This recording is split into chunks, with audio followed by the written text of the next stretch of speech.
Hello everyone, welcome back to my channel रोडी study go by Dhairya Bansal. और आज का हमारा टॉपिक है एरिया रिलेटेड टू सर्कल्स, जो कि चैप्टर 11 है क्लास 10th का। इससे पहले 10 के 10 चैप्टर्स की वीडियो चैनल पर अपलोड हो चुकी हैं, जाकर जरूर देखना। अगर तुमको इंपॉर्टेंट क्वेश्चंस देखने हैं तो वो तुम्हें मेरी वीडियोस में विद कंसेप्ट्स मिल जाएंगे। अब हम बात कर लेते हैं एरिया रिलेटेड टू सर्कल्स की। अभी देखो, इससे पहले हमने नॉर्मल सर्कल्स की बात करी हुई है, ठीक है। अब सर्कल्स का हम जानते हैं नॉर्मल उसका सर्कमफेरेंस क्या होता है, उससे एरिया क्या होता है, ये सब बातों के बारे में हमको बचपन से नॉलेज है। अब जो हम बात करने वाले हैं वो बात करने वाले हैं कुछ दो पर्टिकुलर फिगर्स की या फिर दो पर्टिकुलर पार्ट्स ऑफ सर्कल की, जो सर्टेन तरीके से फॉर्म होते हैं। जैसे यहां पर अगर मैं देखूं तो जब भी मैं अपने सर्कल में दो रेडियस को बनाता हूं, ठीक है, मैंने यहां पर देखो एक ओए रेडियस बनाई है और एक ओबी रेडियस बनाई है। तो जब मैं ऐसे दो रेडियस बनाता हूं अपने सर्कल में, तो उसके बीच में जो भी ये एरिया एनक्लोज हो जाता है, यहां पर तुमको दिख रहा होगा ये पूरा area, this is known as a sector.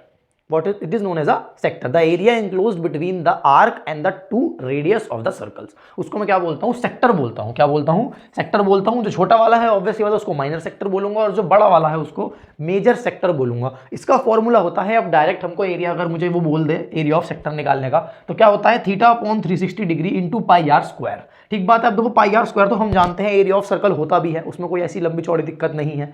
But अब ये थीटा अपॉन 360 का मतलब क्या है, और यहाँ पर ये थीटा क्या है। अभी हम ट्रिग्नोमेट्री पढ़ के आए हैं, theta stands for certain angle. यहाँ पर वो एंगल है ये वाला एंगल, जो बेसिकली दोनों रेडियस सेंटर पर साथ में बना रहे हैं, that is the theta upon 360। Because ये पूरा सर्कल जो है वो 360 डिग्री का एंगल बनाता है सेंटर पे, कंप्लीट एंगल जिसको आप बोलते हो। तो अब अगर मैं थीटा अपॉन 360 करूंगा तो मैं बेसिकली उतना पार्ट देख रहा हूं जितने पार्ट का मुझे एरिया निकालना है। तो वहीं लॉजिकल सा ये फॉर्मूला भी बनता है कि theta upon 360 into pi r square. ये मेरा डायरेक्ट करके फॉर्मूला निकल गया। ठीक बात है। दूसरी बात, अगर मैंने मानो एक कॉर्ड बनाई, क्या बनाई, एक कॉर्ड बनाई अपने सर्कल में, जो कि यहां पर मेरी फिलहाल मानो ये है, तो इस कॉर्ड के वजह से और इस आर्क में जो भी जगह बीच में बच जाती है या फिर जो एरिया इंक्लोज्ड होता है, उसको मैं क्या बोलता हूं, सेगमेंट बोलता हूं। क्या बोलता हूं? सेगमेंट बोलता हूं। और एरिया ऑफ सेगमेंट अगर हम ध्यान दें और मैं यहां पर इसको तरीके से ज्वाइन कर दूं, तो कहीं ना कहीं जो एरिया ऑफ सेगमेंट है वो क्या है, एरिया ऑफ सेगमेंट है इस सेक्टर का एरिया। उसमें से अगर मैं इस ट्रायंगल के एरिया को उड़ा दूं तो क्या मेरे पास देखो सेगमेंट बचेगा। अगर ये सेक्टर था, ये सेगमेंट था, अगर मैं इस पूरे सेक्टर के एरिया में से ये ट्रायंगल जो है वो खत्म कर दूं, तो I will be remaining with this segment. यही मेरा इसका फॉर्मूला हो गया कि area of segment is equal to area of sector minus area of the corresponding triangle, जो उसी सेक्टर के अंदर बना हुआ होगा। तो एरिया ऑफ मेरा सेगमेंट आ गया, area of sector minus area of triangle. अब हम दोनों के पे एक एक फटाफट से क्वेश्चन लेकर इस चैप्टर को वाइंड अप करते हैं, बिकॉज ज्यादा इस चैप्टर में है नहीं। हमको बस फिगर देख के ये समझ में आना चाहिए कि मुझे यहाँ पर सेक्टर है गिवन, या फिर मुझे यहाँ पर जो कुछ सेगमेंट है। ठीक है जी। तो ये आपको अपना क्वेश्चन लिख रहा होगा, जो कि एनसीईआरटी का क्वेश्चन नंबर 8 है और काफी इंपॉर्टेंट भी है।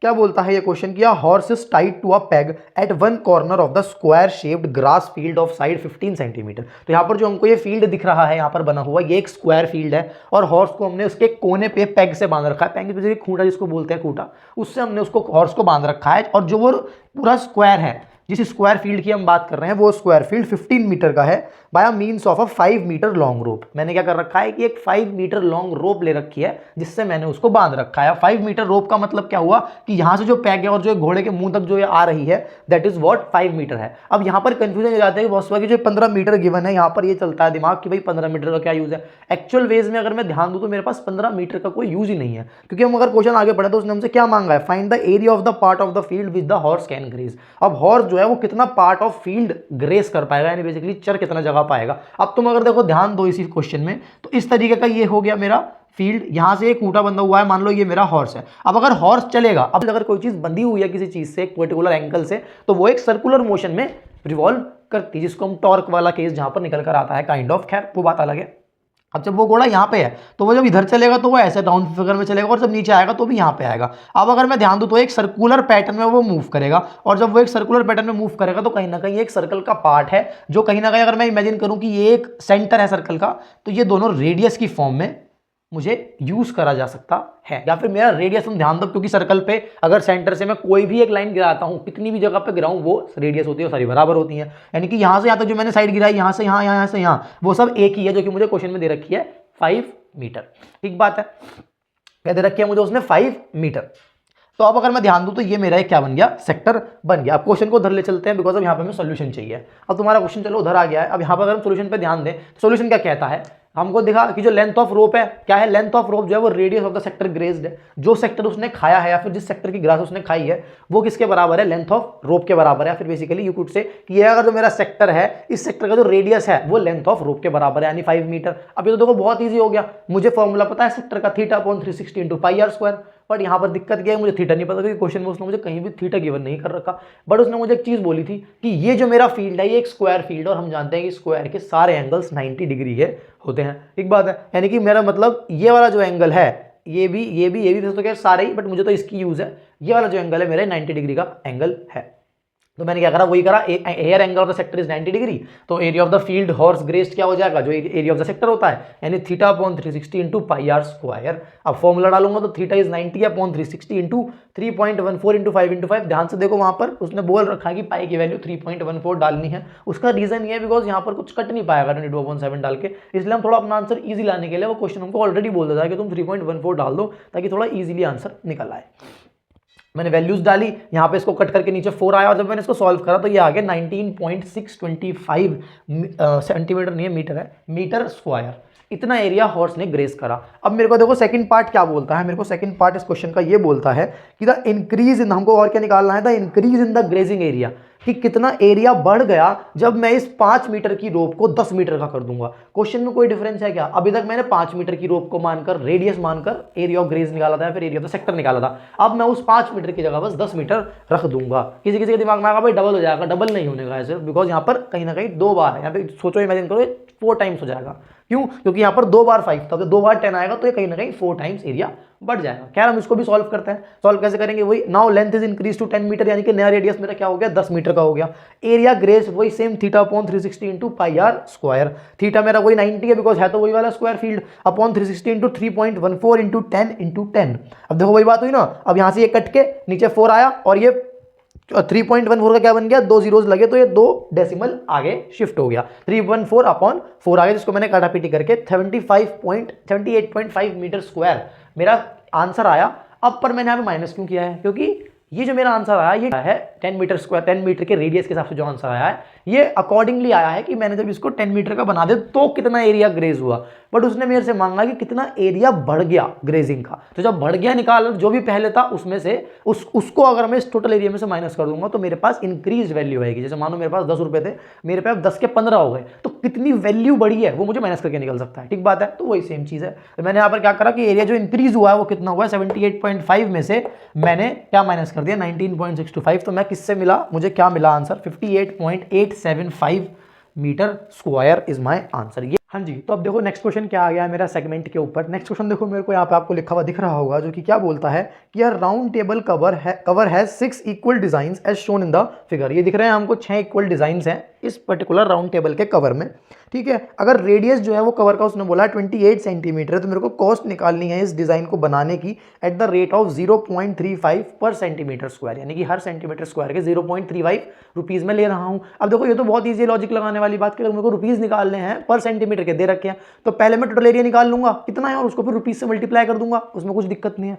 टोटल एरिया निकालने की अगर मैं बात करूं डिजाइन की, मुझे क्या दिख रहा है ध्यान से कि जो हर एक डिजाइन है वो एक सेगमेंट की फॉर्म में और इक्वल है, उसने खुद ही बोला है। अब जब इक्वल डिजाइन हैं यानी कि हर, अगर मैं किसी एक डिजाइन की भी एरिया निकाल दूं एक डिजाइन का भी, तो इंटू 6 करके I will get the total area. वही मैंने यहाँ पर अपने क्वेश्चन में किया है। मैंने पहले क्या करा, मैंने ओपी और ओक्यू को ज्वाइन कर लिया, जिससे मेरे को ये दिखा कि ये जो OPQ है ये एक सेक्टर बन रहा है और ये मेरा एक सेगमेंट का फॉर्म है कहीं ना कहीं, यानी कि मेरा जो डिजाइन है वो एक सेगमेंट है, मुझे सेगमेंट का ही एरिया निकालना है। ठीक बात है, मुझे पता है ये OP 28 सेंटीमीटर है, ये भी 28 सेंटीमीटर है और ये 60 डिग्री का एंगल है, कोई दिक्कत नहीं। अब अगर मैं ध्यान दूं ये दोनों साइड्स जब बराबर हो गई तो ये दोनों एंगल्स भी बराबर हो गए, because angles opposite to equal sides are equal, यानी ये दोनों एंगल बराबर। ऑब्वियस सी बात है इस पूरे ट्रायंगल के 180 डिग्री के एंगल्स थे, एक 60 का हो गया, बचे हुए दोनों बचे 120 के, वो दोनों भी बराबर है, यानी कि वो भी दोनों 60-60 के हो गए। तो वही मैंने यहां पर किया। यहां पर मुझे पता है रेडियस 28 सेंटीमीटर है, सेंट्रल एंगल 60 डिग्री है। अच्छा वो कैसे निकला मेरा सेंट्रल एंगल 60 डिग्री, क्योंकि 6 इक्वल डिजाइंस थे।